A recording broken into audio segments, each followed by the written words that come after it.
নমস্কার, আমি অশোক ব্যানার্জি। এই 73-74 বছর বয়স হবে। আমার বাবা প্রয়াত অজিত কুমার ব্যানার্জি ফ্রিডম ফাইটার ছিলেন, দেশের জন্য অনেকবার কারাবরণও করেছেন। আমি আর আমার একমাত্র আঙ্কেল জ্যাঠামশাই ডক্টর বনবিহারী বন্দ্যোপাধ্যায় প্রয়াত, তিনি কলকাতা মেডিকেল কলেজের সুপারিনটেন্ডেন্ট বা প্রেসিডেন্ট ছিলেন। আমরা থাকি কলকাতায়। আমি কলকাতার প্রাক্তন অ্যাসিস্ট্যান্ট কমিশনার পুলিশ। পূর্ব বর্ধমান জেলার কাটোয়ার কাছে প্রায় 10 কিলোমিটার দূরে কাশিরাম দাসের, মহাকবি কাশিরাম দাস, যিনি মহাভারত বাংলা রচনা করেছিলেন, তার গ্রাম থেকে 1 কিলোমিটার দূরে মুলটি কৃষ্ণনগর গ্রামে। আমার বাড়িটা হচ্ছে মুলটি কৃষ্ণনগর, পোস্ট অফিস মুলটি কৃষ্ণনগর, ব্যানার্জি পাড়া, ব্যানার্জি ভবন, এটাই আমাদের বাড়ি। প্রায় 30 বছর পরে গ্রামে এলাম। এসে দেখলাম আমাদের জমি জায়গা, বিষয় সম্পত্তি বা অনেক কিছুই, পুকুর টুকুর অনেক আমাদের সম্পত্তি রয়েছে। বাড়িতে একটা মন্দিরও আছে, নিত্য পূজা হয়, শিব মন্দির, জোড়া শিব মন্দির। মোটামুটি বর্ধিষ্ণু পরিবার বলা যায় আমাদের। সবই প্রায় আমাদের লোকে লুটপাট করে নিয়েছে, বেনামি দখল করে নিয়েছে, জমি জায়গা দলিল করে করে আমি সেগুলো অনেক লড়াই করে, আইনি লড়াই করে সেগুলো উদ্ধার করলাম। উদ্ধার করার পরে এবং এতে আইনি উদ্ধার করার কিছু এখনো রয়ে গেছে সম্পত্তি, সামান্য কিছু। তা আমি গতকাল সকালবেলায় আমার একটা খালি জায়গা, যদি সেটাও দখল না হয়ে যায়, সেজন্য আমি কালকে তার কাটা দিয়ে ঘিরছিলাম। সকালবেলা ঘিরি, তখন একজন লোক, নামটা জানতে পারি কালাম, দূর থেকে দেখতে পারি, পরে আমি চিনি ওকে।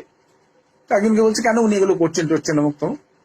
তো তাকে বলছেন, তিনি বললেন যে দেখুন, ওনার জায়গা উনি ঘিরছেন, অসুবিধা কি আছে, ঘিরতেই পারেন। তো আমি যখন ফিরে এলাম, তখন ওরা আমাকে বলছে উনি এই কথা বলছিলেন। তারপরে যখন শুনুন শুনুন, আমি এগিয়ে গেছি। মিস্টার কালাম, শুনুন, আপনি কি বলছিলেন? হ্যাঁ, আপনি বলছিলেন ঘিরবো না। আমার জায়গাগুলো লোকে বেআইনি দখল করলো, তখন আপনি কিছু বললেন না। আমার একটা জায়গা, প্রায় 7 কাঠা জায়গা, আপনার জামাই ভোলন, সে দখল করে চাষের জমি সেটাকে বুঝিয়ে দিয়ে ঘর বাড়ি করে থাকছে। আপনি বললেন না অন্যায় বেআইনি কাজ করতে নেই, আপনি একটা বয়স্ক মানুষ। তো আমি যদি এখন সেই জায়গাটা নিয়ে নিই, তো আমার জায়গা, সঙ্গে সঙ্গে হঠাৎ মানে প্রায় তুমি তুমি থেকে আমাকে তুমি বলছে, হ্যাঁ তুমি আবার নিয়ে দাও দেখি, তোমার চামড়া গুটিয়ে দেবো। কি ভাষা মুখের! 73 বছর বয়স ভদ্রলোকের। ভদ্রলোকও বলছি এখনো, কারণ নিজে আমি ভদ্রলোক। তা সে যাই হোক, এবার আমি কি বললাম, আমি তো তখন আপনি করে বলে যাচ্ছি। হ্যাঁ, ঠিকই বলেছি। মানে অধ্যত্ব কোথায় বেড়ে গেছে এই সমস্ত লোকেদের, এই সমস্ত ক্লাসের লোকেদের অধ্যত্ব কোথায় বেড়ে গেছে। একটুখানি কিছু দূর গিয়ে একজন মহিলা আছে, একজন মহিলা আর একজন তার মেয়ে, সেও বড় মেয়ে, 16-17 বছর বয়স, তাদের সামনে অত্যন্ত কুৎসিত ভাষায়, অশ্রাব্য ভাষায় গালমন্দ করে, যেটা মহিলাদের সামনে বলাটা আদৌ ছিল। এটাই কি বলছো? তখন আমি তুমি বলেছি, কি বলছো তুমি? হ্যাঁ, আমার তো তু গাড়ি করছি। এটা মহিলাদের সামনে কথা বলা যায়? হ্যাঁ, কি শিখবে? ছেলেপুলে নাচে যাবে। তো চলে গেল, ব্যাপারটা ওখানে মিটে গেল। সকালবেলায়, এটা কালকে সকালে ঘটনা বলছি, সকালবেলায় গেল, কাল 5টা বিকাল, বেশ কয়েকজন লোক আমার বাড়ির সদর দরজাটা বিরাট বড় দরজা, লোহার দরজা, ধাক্কাধাক্কি করছে, আমার নাম ধরে এসে চিৎকার চেঁচামেচি, মানে একটু গালমন্দ করে।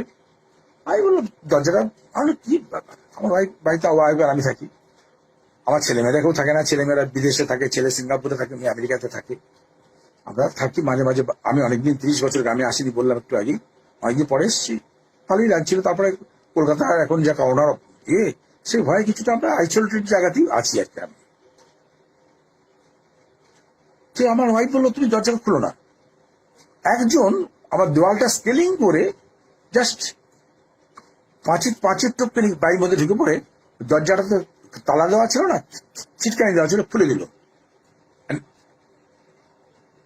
যেই মাত্র খুলে দিল, একজন 50-60 হুলিগানস stormed into my house. তাদের কারো কারো হাতে লাঠি ছিল, একজনের হাতে রিভলভারে ছিল, কোমরে বাজার দেখলাম।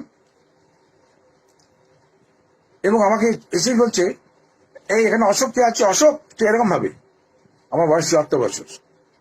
অশোক, তাহলে আমি অশোক ব্যানার্জি, পুলিশে চাকরি করেছি, মানে আমার সাহসটা এমনিতেই খুব বেশি। তারপর ঠাকুরের আশীর্বাদে শরীর স্বাস্থ্য আমার ঠিক আছে। আমি বুকটা চিতিয়ে বললাম, আমি অশোক ব্যানার্জি, কি হয়েছে? সঙ্গে সঙ্গে 7-8 জন 10 জন এসে ধাক্কাধাক্কি করে আমার জামাটা, পাঞ্জাবি পরানো ছিল একটা, সেই পাঞ্জাবিটা ধরে টানতে টানতে পাঞ্জাবিটা ছিঁড়ে টুকরো টুকরো হয়ে গেল। নিয়ে আমার, চল তোকে রাস্তায় নিয়ে গিয়ে পিটাবো। এই হচ্ছে বুকের ভাষা। তাদের মধ্যে কয়েকজনকে আমি চিনি, যেমন কালাম, একটু আগেই বললাম, তার জামাই ভোলন, হকাই, হাসিনুর, হ্যাঁ, এরকম একটা ছিল। আর বোধহয় আব্বাস এবার ছিল। আর আরো একটা বোধহয় কি দাসীদের কি গড়ে ফরে ছিল। ওরা অবশ্য দূরে দাঁড়িয়েছিল। আমাকে তো ধাক্কা ধাক্কি টানে, আমিও ধাক্কা ধাক্কি করতে আমি পড়ে যাই। পড়ে গেলে ওরা লাঠি দিয়ে আমাকে বেধড়ক মাথায়, গালে, ঘাড়ে, বুকে, পেটে, যেখানে কেউ কেউ লাঠিও মারে, পায়ে এমন মারে, গোটা শরীরে আমার রক্তারক্ত, প্রফিউজ ব্লিডিং। আমি একদম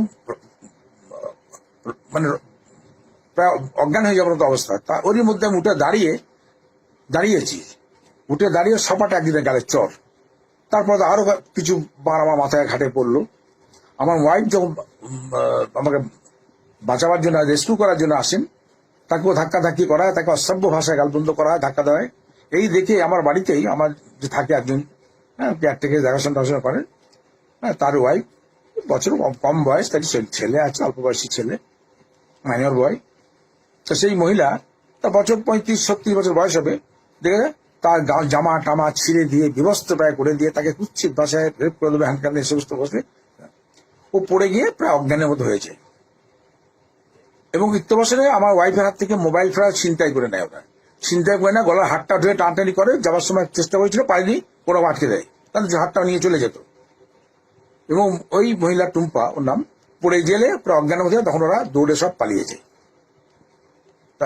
আমি সঙ্গে সঙ্গে অ্যাডিশনাল এসপিকে ফোন করি, কাটোয়া থানাতে অনেক ফোর্স পুলিশ আসে। তো তার আগেই তারা চলে গেছে, কাটোয়া থেকে অনেক দূর, এখানে আস্তে আস্তে এই ঘটনা। তারপরে তো যাই হোক, থানায় আমি এফআইআর দিয়ে ওদের কাছে। এরপরে আমরা হসপিটালে যাই, সবাইকে জানাই, ওপর মনে জানাই, এই হচ্ছে অবস্থা। আমি একটা এফআইআর দিয়ে, এফআইআর আমি লিখি, attempt to murder, house trespass, criminal house trespass, outraging modest of woman, mobile snatching, attempt to snatching of neck chain, gold neck chain, সেগুলো সবই দেওয়া হয়। তো এই হচ্ছে গ্রামের অবস্থা। আমরা এতদিন পরে গ্রামে এসেছি, গ্রাম সম্বন্ধে কবিরা কত না কাব্য লিখে গেছেন। এই কি আজ গ্রাম? এই কি আমাদের আইন শৃঙ্খলা এখানে এসে পৌঁছেছে?